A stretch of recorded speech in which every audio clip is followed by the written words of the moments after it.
Hello everyone, I am your educator Sumit Soni. Welcome back to my channel scorecard classes. आज हम discuss करने जा रहे हैं class 8 science NCERT chapter 6 combustion and flame. We are using different kinds of fuel in our home, industry, trade के लिए and running automobile. सो कौन कौन से फ्यूल हम यूज़ करते हैं? जनरली आप सब फैमिलियर हैं इन सबसे। हम काउडंग यूज़ करते हैं, वुड लकड़ी यूज़ करते हैं, कोल कोयला यूज़ करते हैं, charcoal, petrol, diesel and CNG. आप मुझे नीचे कमेंट सेक्शन बॉक्स में बताओगे कि सीएनजी की फुल फॉर्म क्या होती है। तो हम देखेंगे कि रनिंग ऑटोमोबाइल्स में हम पेट्रोल, डीजल यूज़ करते हैं, है ना। ट्रेड के लिए, इंडस्ट्री, होम, इन सब में हम ये सारे फ्यूल यूज़ करते हैं। तो सबसे पहले हम पढ़ेंगे कि फ्यूल क्या होते हैं। फ्यूल क्या होते हैं? एक कंबस्टिबल सब्सटेंस। कंबस्टिबल सब्सटेंस का मतलब ऐसा सब्सटेंस, ऐसा मटेरियल जिसको हम जला सकते हैं, जिसको जलाने पे हमें हीट एनर्जी मिलती है। तो ऐसे मटेरियल, ऐसा सब्सटेंस जो जल सकते हैं, उन सब्सटेंस को हम क्या बोलते हैं? या तो कंबस्टिबल सब्सटेंस बोलते हैं या फिर उसको फ्यूल बोलते हैं। तो आप ध्यान से देखोगे कि हम cow dung, wood, coal, charcoal, petrol, diesel, इन सबको जलाते हैं, है ना। तो ये सारे के सारे क्या है? Combustible substance. और इससे हमें क्या मिलती है? एक हीट एनर्जी मिलती है। तो जनरली आपने नोटिस किया होगा कि बर्निंग ऑफ फ्यूल और बर्निंग ऑफ कैंडल में एक डिफरेंस होता है। जब भी हम एक कैंडल को बर्न करते हैं तो हमें एक फ्लेम प्रोड्यूस होती है। आप मुझसे पूछोगे फ्लेम क्या होती है? फ्लेम होती है ज्योति, और इसका एक पर्टिकुलर स्ट्रक्चर होता है, मैं आपको वो आगे बताऊंगी। लेकिन जब हम किसी भी फ्यूल को जलाते हैं, जनरली हम इन फ्यूल को जलाते हैं तो हमें फ्लेम मिलता है नहीं। तो बहुत सारे कंबस्टिबल सब्सटेंस ऐसे हैं जिनको जलाने पे हमें किसी में फ्लेम मिलता है और किसी के अंदर फ्लेम नहीं मिलता है। तो हम इसके अंदर देखेंगे कि कंबशन क्या है। एक केमिकल प्रोसेस ऑफ बर्निंग है, यानी कि बर्निंग के दौरान जब हम किसी भी चीज़ को जलाते हैं तो उसके अंदर केमिकल रिएक्शंस होती है। तो हम वो रिएक्शंस देखेंगे। एंड टाइप्स ऑफ फ्लेम, कैसी फ्लेम्स प्रोड्यूस होती है और उनके टाइप्स क्या हैं। अब हम डिस्कस करते हैं हमारा सबसे पहला टॉपिक 6.1 व्हाट इज़ कंबशन। जैसे हमारे चैप्टर का नाम है कंबशन एंड फ्लेम, तो हमें ये पता होना चाहिए कंबशन क्या होता है। अगर मैं कंबशन को बहुत ही सिंपल लैंग्वेज में आपके बताऊँ तो किसी भी चीज़ का जलना क्या कहलाता है? Combustion, the process of burning. तो सिंपल है, किसी भी चीज़ का जलना क्या कहलाएगा? अपना कंबशन कहलाएगा। जैसे हमने अपने प्रीवियस स्टैंडर्ड में क्लास 7th में देखा कि जब मैग्नीशियम रिबन को हमने in the presence of oxygen जलाया तो हमें क्या मिला? Magnesium oxide plus heat plus light. यानी कि अगर हम इसको केमिकल फॉर्म में देखें तो 2 mg को हमने ऑक्सीजन की O2 की सप्लाई दी तो हमें क्या मिला? मैग्नीशियम का ऑक्साइड मिला, हीट प्लस लाइट मिली। अगर हम सेम चारकोल और कोल को अगर हम जलाते with the help of Bunsen burner, तो हम जला रहे हैं तो हम क्या प्रोवाइड कर रहे हैं? उनको ऑक्सीजन प्रोवाइड कर। जैसे इन दोनों को ऑक्सीजन प्रोवाइड होगा, इसमें से क्या निकलेगा? कार्बन डाइऑक्साइड, हीट और लाइट। तो हमने ये देखा जब हम किसी भी सब्सटेंस को जलाते हैं तो हमें क्या मिलता है? उस सब्सटेंस का ऑक्साइड मिलता है। ये ऑक्साइड मिल रहा है ना, उस सब्सटेंस का हमें ऑक्साइड मिलता है, हमें हीट मिलती है और लाइट मिलती है। तो सिंपल सा कंबशन हम देखें तो क्या है? अ केमिकल प्रोसेस। ये केमिकल प्रोसेस है इन विच अ सब्सटेंस यहाँ पे क्या है? Fuel. In which a substance reacts with oxygen, oxygen के साथ रिएक्ट करता है। हमें ऊपर एग्जांपल देख ले तो मैग्नीशियम रिबन यहाँ पे क्या है? सब्सटेंस है, यहाँ पे एक फ्यूल है जो ऑक्सीजन के साथ रिएक्ट करके क्या दे रहा है? गिव ऑफ हीट, बहुत सारी हीट, लाइट और ऑक्साइड फॉर्म करता है। इसी प्रोसेस को हम क्या बोलते हैं? Combustion. A chemical process in which a substance react with oxygen to give off heat plus light और ऑक्साइड फॉर्म होता है। इस प्रोसेस को हम क्या बोलते हैं? Combustion. And the substance undergoes combustion process. ऐसा मटेरियल, ऐसा सब्सटेंस जो कंबशन प्रोसेस के थ्रू जल रहा है उसको हम क्या बोलते हैं? Combustible substance. तो यहाँ पे कंबस्टिबल सब्सटेंस क्या है? मैग्नीशियम रिबन, यहाँ पे चारकोल, यहाँ पे कोल, और इसी को हम क्या बोलते हैं?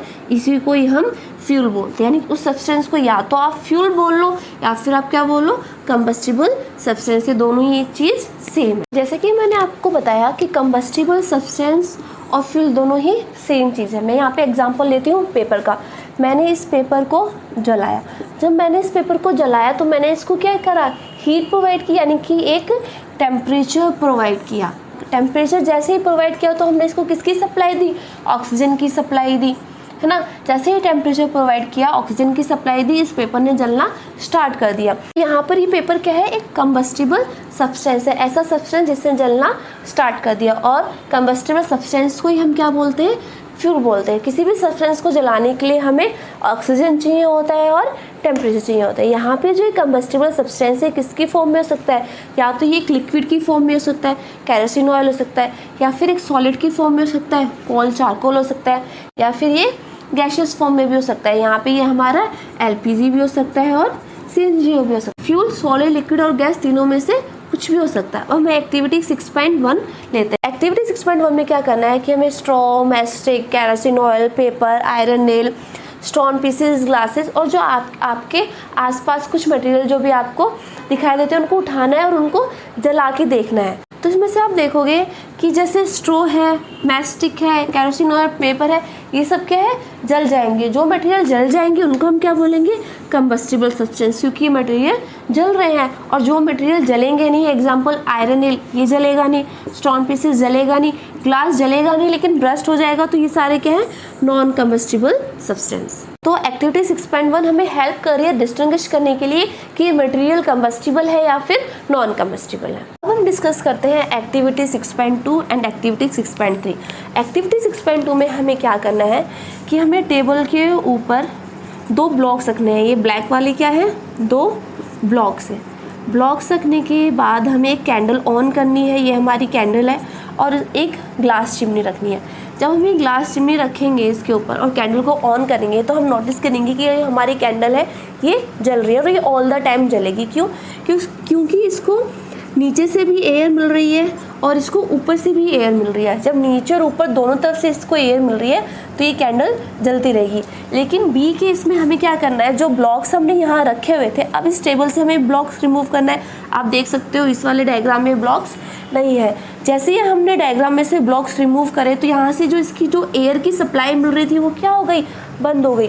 अब इसको एयर की सप्लाई कहाँ से मिल रही है, सिर्फ ऊपर से मिल रही है। ऊपर से कम एयर सप्लाई मिलने की वजह से ये कैंडल जलते हुए थोड़े टाइम के बाद ये फ्लिकर करेगी। फ्लिकर मतलब बुझने की कगार में आ जाएगी और बुझ जाएगी एक टाइम के बाद, और फिर उसके बाद ये स्मोक प्रोड्यूस करेगी।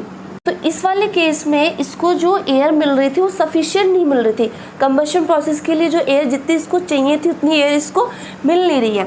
लेकिन थर्ड केस में क्या करना है कि हमने नीचे से ब्लॉक भी हटा दिए, ये कैंडल जल रही है और जलते हुए कैंडल के ऊपर लाके हमने क्या किया, एक ग्लास प्लेट रख दी। ग्लास प्लेट रखने से क्या हुआ, इसको नीचे से जो एयर की सप्लाई मिल रही थी वो भी बंद हो गई और जो ऊपर से मिल रही थी वो भी बंद हो गई। और ऊपर से जैसे ही इसको एयर की सप्लाई बंद होगी ये कैंडल क्या करेगी, ऑफ हो जाएगी, जलना बंद हो जाएगी।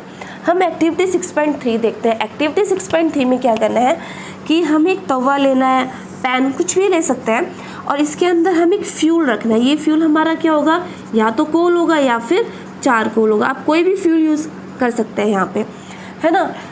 जब ये कोल और चारकोल या फिर चारकोल जल रहा होगा तो हमें जलते हुए पे इसमें क्या करना है, एक ग्लास, हमें इसे ग्लास प्लेट से कवर कर देना।